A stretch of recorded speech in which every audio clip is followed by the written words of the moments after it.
हैं भगवान श्री राम और विश्वामित्र जी के बीच में एक संवाद चलता है, वार्तालाप चलती है। थोड़ा सा मैं कल की बात को फिर दोहरा देता हूं 1-2 मिनट के लिए। भगवान श्री राम और विश्वामित्र जी के बीच में एक संवाद के द्वारा बातचीत होती है।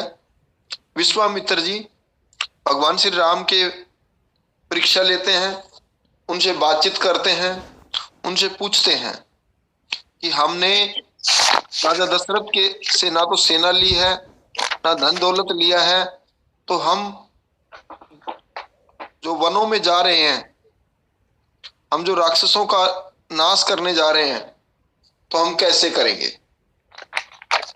उसके ऊपर भगवान श्री रामचंद्र जी बोलते हैं। आप देखिए भगवान श्री रामचंद्र जी के लीडरशिपता देखिए आप। इसी लीडरशिपता के ऊपर देश की सभी समस्याओं के समाधान आपके सामने होंगे। आप देखेंगे भगवान श्री रामचंद्र जी की लीडरशिपता। उनका कहना है कि हम वनों में जाएंगे, वहां पे जन सेना बनाएंगे। राजा दशरथ जी की जो सेना है, उस सेना से राक्षसों का नाश नहीं होगा।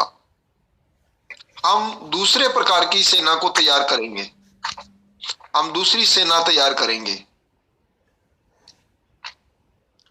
विश्वामित्र जी फिर दोबारा से पूछते हैं कि राजा दशरथ जी की सेना पे कोई आपको संदेह है। तो भगवान श्री रामचंद्र जी बोलते हैं कि राजा दशरथ जी की जो सेना है वो तो वेतन पर काम करने वाली है। इनकी जो स्वामी भक्ति होती है वो वेतन से जुड़ी हुई होती है। उनकी जो देश भक्ति होती है वो वेतन से जुड़ी हुई होती है। जब तक उनको वेतन समय पे मिलता रहता है, तब तक उनके अंदर स्वामी भक्ति या देश भक्ति रहती है। अगर किसी महीने उनका वेतन समय पे ना मिले तो उनकी स्वामी भक्ति बिखर जाती है। इसलिए उनमें इतनी ताकत नहीं है कि राक्षसों का सफाया किया जाए। इस प्रकार से संवाद रहता है।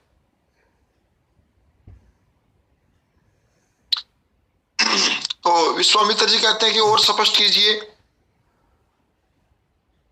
तो भगवान श्री रामचंद्र जी कहते हैं कि राजा दशरथ की जो सेना है वो इस प्रकार की सेना है कि वो सैलरी पे, पगार पे आधारित है।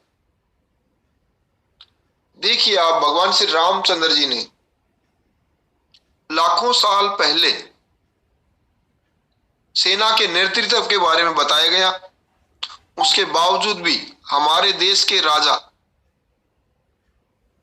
1761 में प्लासी का जो युद्ध बताते हैं, वहां पे क्या हुआ, यही सब कुछ हुआ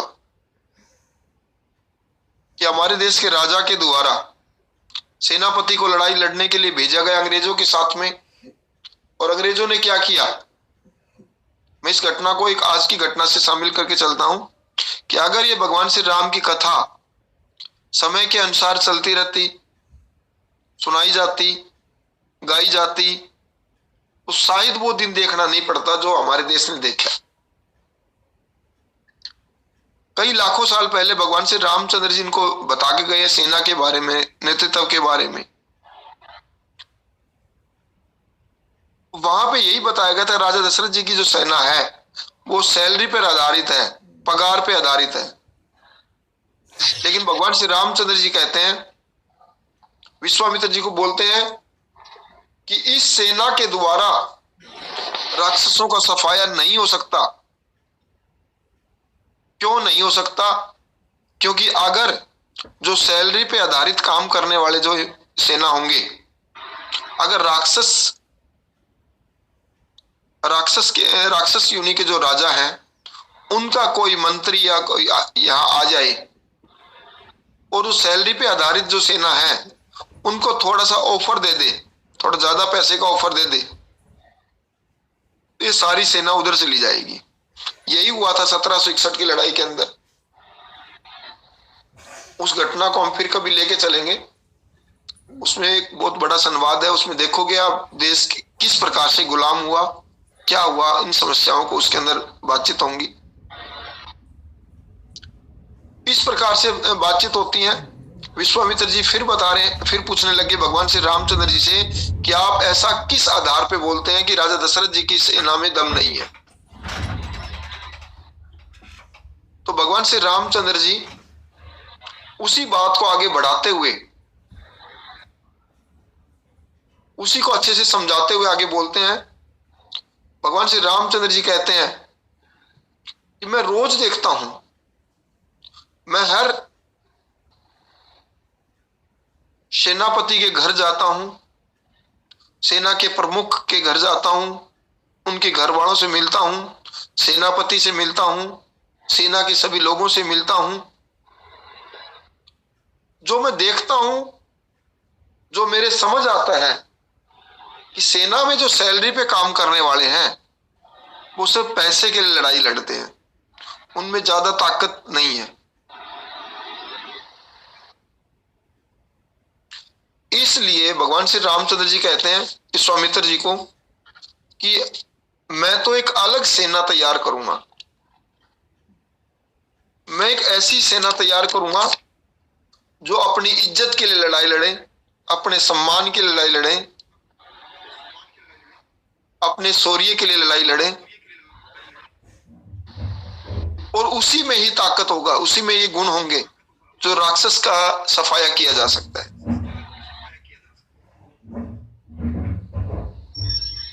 फिर विश्वामित्र जी कहते हैं कि और स्पष्ट कीजिए।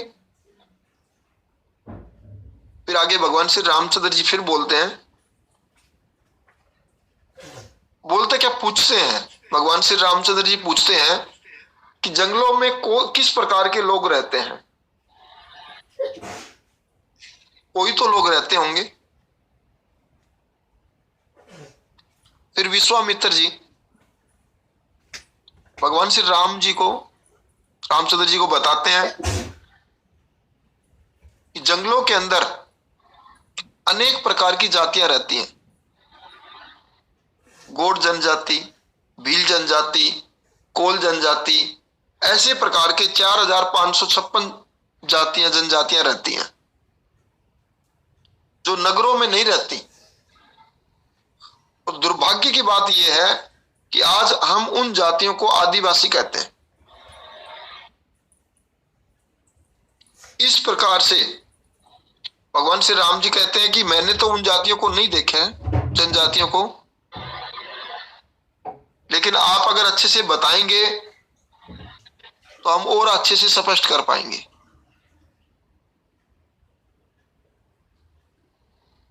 तो विश्वामित्र जी बताते हैं कि ये जो जनजातियां हैं, ये जो वनों में रहने वाली जनजातियां हैं, इन्हीं को ही राक्षस परेशान करते हैं, इन्हीं को लूट कर ले जाते हैं, इनके धन दौलत को लूट करके ले जाते हैं,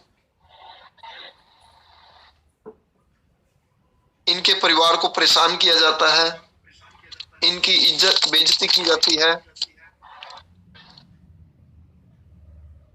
इस प्रकार से विश्वामित्र जी भगवान श्री रामचंद्र जी को बताते हैं कि राक्षस जो होते हैं, वो राक्षस योनि के जो लोग हैं, वो क्या करते हैं, इनके घरों में चोरियां करते हैं और इनके घर के सदस्य को उठाकर ले जाते हैं, उनको दास दासियां बनाते हैं।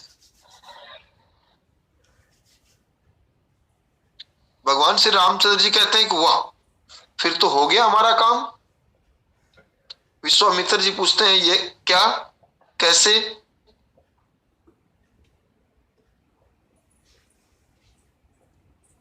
भगवान श्री रामचंद्र जी कहते हैं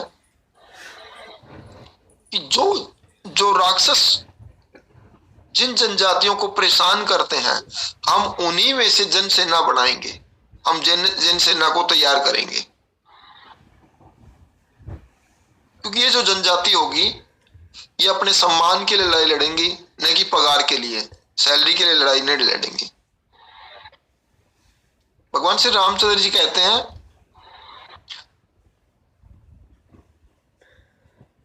कि इन जनजातियों में मैंने थोड़ा सा चिंगारी सुलगाने की जरूरत है कि एक बहुत बड़ी सेना बनके तैयार हो जाएगी।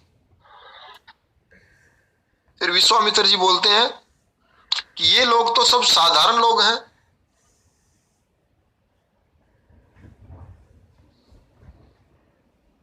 फिर भगवान श्री रामचंद्र जी कहते हैं कि साधारण लोग हैं, लेकिन हम इनको परीक्षण देंगे, इनको ट्रेनिंग देंगे, इनको शिक्षा देंगे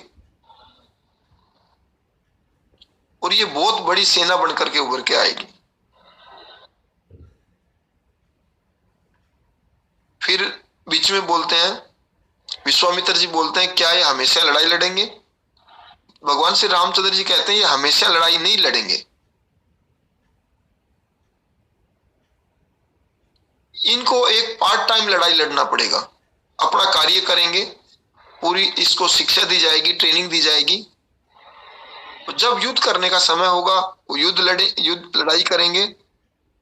जब युद्ध करने का समय नहीं होगा तो ये अपना कार्य करेंगे।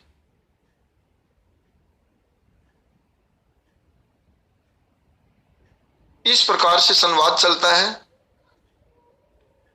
भगवान श्री रामचंद्र जी, ये सब विश्वामित्र जी की चर्चा होती है। फिर बीच में इस चर्चा के दौरान में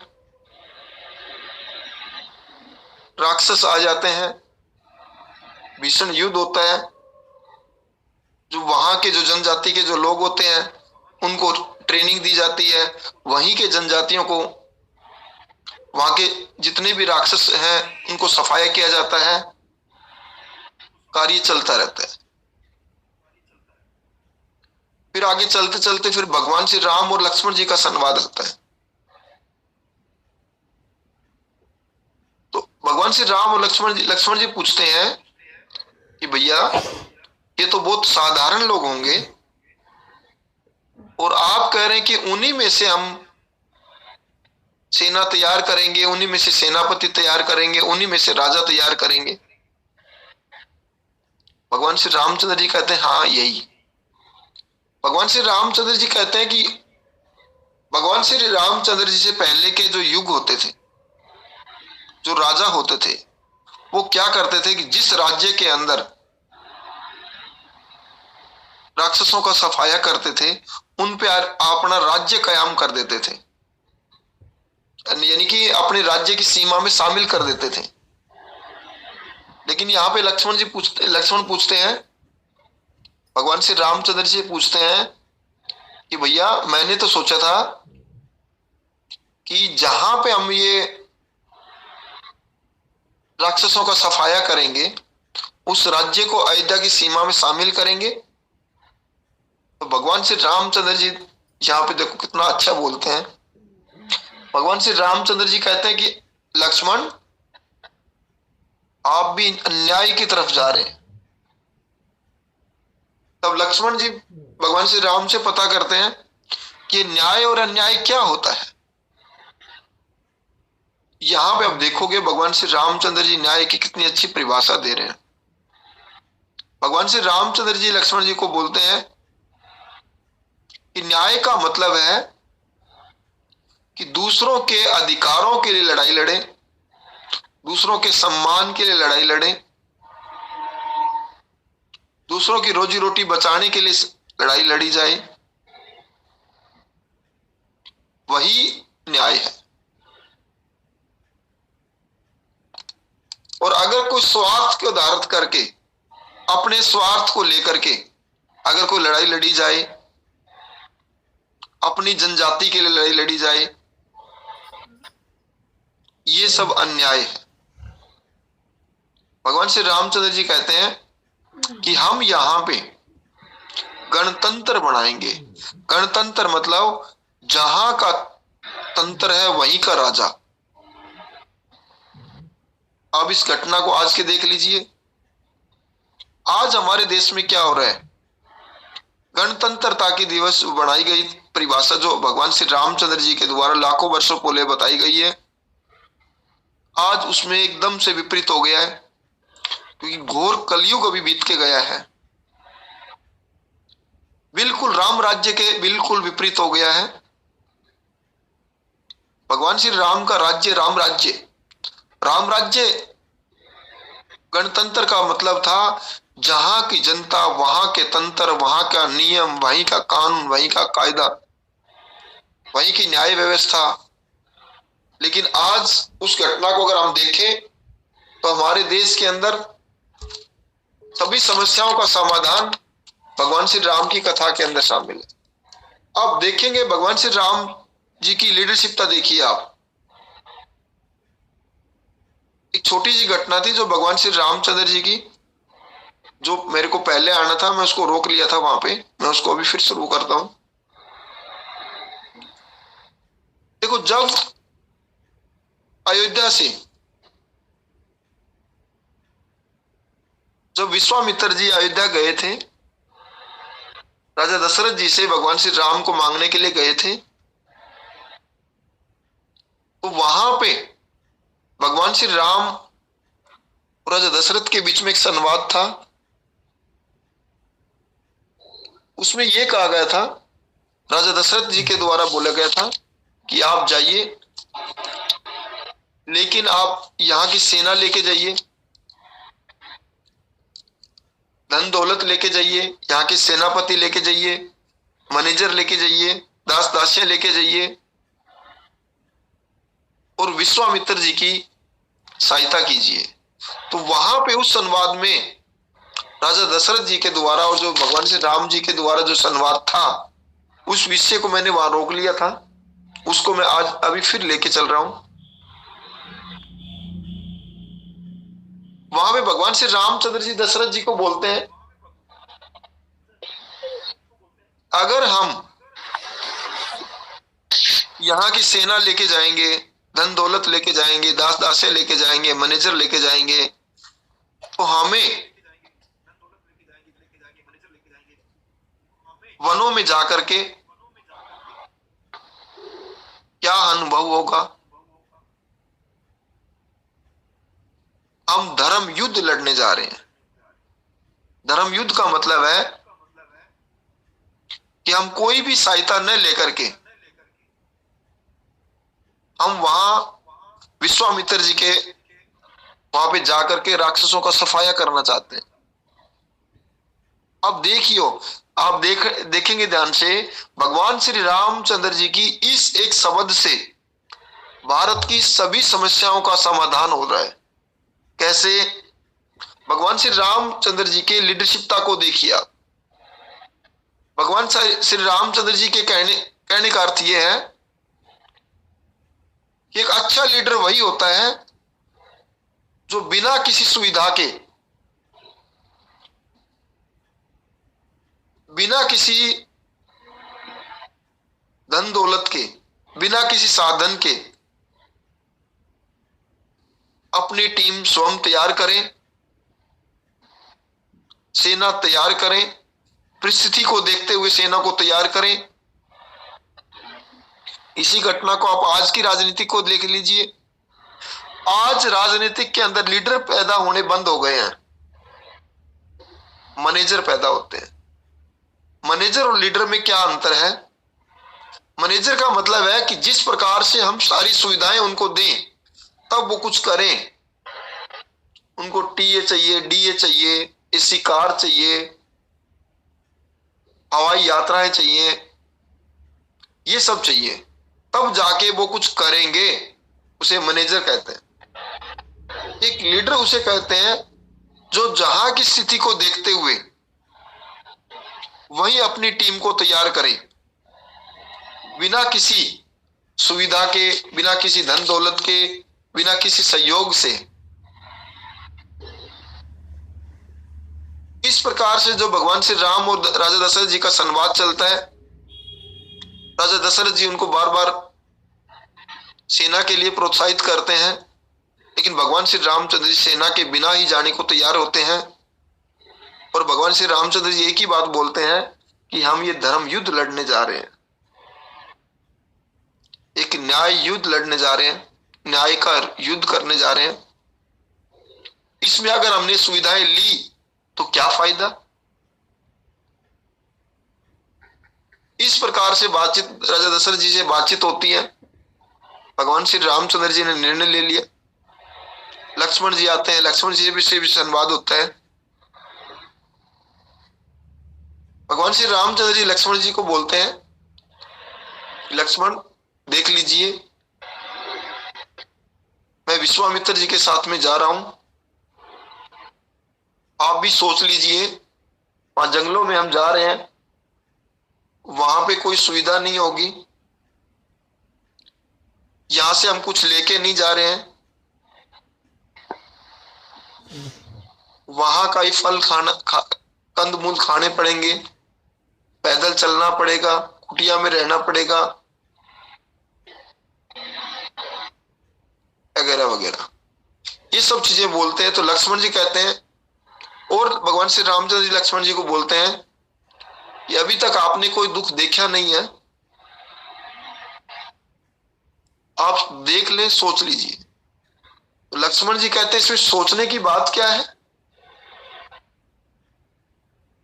मैंने कोई दुख नहीं देखा, तो आपने कौन सा दुख देखा है। यहां भगवान श्री राम और लक्ष्मण जी का संवाद होता है। इसमें देखिए आप, भगवान श्री राम जी की लीडरशिपता देखिए और लक्ष्मण का कॉन्फिडेंस देखिए आप, भाई के प्रति प्रेम देखिए आप। इसी घटना को आप आज की तुलना कीजिए, आज एक छोटी छोटी घटना के ऊपर, उस घटना में अगर आप देखेंगे, भाई के प्रति प्रेम, एक समर्पण की भावना, और आज जो अभी घोर कलयुग बीत के गया है, उस घटना को देख लीजिए आप। कई लाखों केस चल रहे होंगे भाई भाई के बीच में, अगर एक 4 कदम की जमीन कम ज्यादा दी गई, उसके लिए कोर्ट कचहरी चल रहे हैं, केस चल रहे हैं। तो ये सब हमें ठीक करना है। इस प्रकार से संवाद होता है, राक्षसों का सफाया होता है, भगवान श्री रामचंद्र जी के द्वारा वहां पे वहीं के लोगों को राजा बनाया जाता है। इस प्रकार से कार्य होता है। आप देखेंगे जिस प्रकार से भगवान श्री रामचंद्र जी के द्वारा परिभाषा दी गई है, कि न्याय की परिभाषा दी गई है, जो व्यक्ति दूसरों के अधिकारों के लिए लड़ाई लड़े, दूसरों की रोजी रोटी के लिए लड़ाई लड़े, दूसरों के सम्मान के लिए लड़ाई लड़े, वही महात्मा गांधी है, वही भगत सिंह है, वही चंद्रशेखर आजाद हैं, वही आदरणीय राजीव दीक्षित जी हैं। इन सभी महापुरुषों को याद करने के लिए कोई विज्ञापन देने की जरूरत नहीं है। आप देखेंगे इन सभी महापुरुषों ने क्या किया, न्याय की दृष्टि से कार्य किया, अपनी जाति के लिए लड़ाई नहीं लड़ी, समाज के सम्मान के लिए लड़ाई लड़ी। इन सभी महापुरुषों को याद करने के लिए कोई विज्ञापन की जरूरत नहीं पड़ती है। आप देखोगे इतने बड़े सेठ, कई करोड़ों के मालिक, अरबों के मालिक, जब उनका स्वर्गवास होता है, उनके बच्चों के द्वारा एक एडवर्टाइजमेंट दी जाती है, विज्ञापन दिया जाता है। लेकिन जिन महापुरुषों के द्वारा जो दूसरों के हित के अधिकारों के लिए लड़ाई लड़ी, उनको याद करने के लिए कोई विज्ञापन की आवश्यकता नहीं होती। इस प्रकार से राक्षसों का सफाया किया जाता है। फिर विश्वामित्र जी और भगवान श्री रामचंद्र जी के द्वारा फिर संवाद होता है। वहां गणतंत्र का स्थापना की जाती है। विश्वामित्र जी कहते हैं कि भगवान के ईश्वर के द्वारा एक कार्य तो संपन्न किया। अब विश्वामित्र जी भगवान श्री रामचंद्र जी को कहते हैं कि हमारे पास या नजदीक में राजा जनक जी रहते हैं, और वहां से एक इनविटेशन, एक निमंत्रण आया है कि वहां पे राजा जनक अपनी पुत्री का स्वयंवर रचा रहे हैं, हमें वहां चलना है। इस प्रकार से भगवान श्री रामचंद्र जी विश्वामित्र जी से पूछते हैं, क्या ईश्वर की और भी कोई इच्छा है? विश्वामित्र जी बताते हैं कि हाँ, शायद ईश्वर की कोई और इच्छा है कि आपने एक कार्य तो संपन्न किया, विश्वामित्र जी के यज्ञ वगैरह करने में सहायता की, वहां राक्षसों का सफाया करवाया, ये सब चर्चाएं होती हैं। फिर वहां से चलते हैं, राजा जनक जी के यहाँ जाते हैं। बीच के और भी कुछ संवाद थे, अहिल्या का संवाद है, उसको एक बार आगे चल रहा हूं। अहिल्या जी का जो संवाद है वहां थोड़ा थोड़ा मेरे को कभी कभी संदेह होता है, तो अभी उस संवाद को हम अच्छे से न करके एक बार आगे चलते हैं।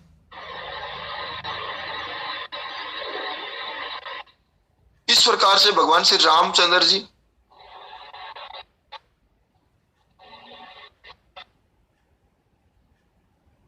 और विश्वामित्र जी लक्ष्मण जी चलते हैं, जनकपुरी जाते हैं।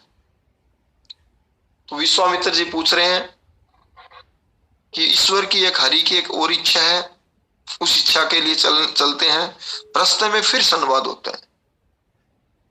विश्वामित्र जी कहते हैं कि राजा जनक जी ने एक प्रतिज्ञा रखी हुई है, उस प्रतिज्ञा को पूरा किया जाएगा।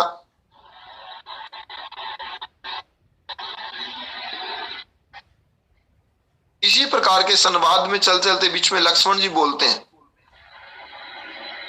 लक्ष्मण जी भगवान श्री रामचंद्र जी के साथ में कंब रामायण में बराबर बोलते हैं। हम जो चर्चाएं कर रहे हैं, भगवान श्री राम की कथा कर रहे हैं, ये 8 से 10 रामायण का मिलाकर के जो संवाद अच्छे लगे उनको हम यहाँ पे शामिल कर रहे हैं। भगवान श्री लक्ष्मण जी कहते हैं भगवान श्री रामचंद्र जी को, भैया देख लो, दोबारा मौका नहीं मिलेगा। विश्वामित्र जी कहते हैं कि ऐसे क्यों बोल रहे हो आप? भाई आपके कुल में तो ये प्रथा है, एक से अधिक शादियां करने की प्रथा है। तो भगवान श्री रामचंद्र जी कहते हैं कि नहीं, हम एक पति एक पत्नी का नियम स्थापित करना चाहते हैं। इस प्रकार से संवाद होता है। लक्ष्मण जी उनका सम्मान करते हैं, राजा जनक जी के पास पहुंच जाते हैं। तो आज की कथा एक बार हम यहीं पे लेके चलेंगे।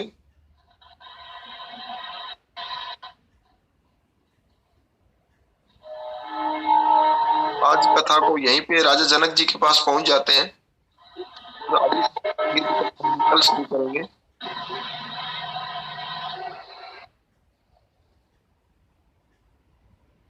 कथा को हम समय तो काफी चाहिए। आप सभी का कल काफी मैसेज आए थे, मेरे को अच्छा लगा, बहुत अच्छा लगा। आज हम कक्षा को आधे घंटे ही इसको भगवान श्री राम की कथा को लेके चल रहे हैं। कल हम देखेंगे भगवान श्री राम की कथा के अंदर हमारे देश की सभी समस्याओं के समाधान किस प्रकार से समाधान किया जाता है। अगर हम भगवान श्री राम की कथा को ध्यान से सुने समझें तो देश की हर समस्या का समाधान भगवान श्री राम की कथा के अंदर है।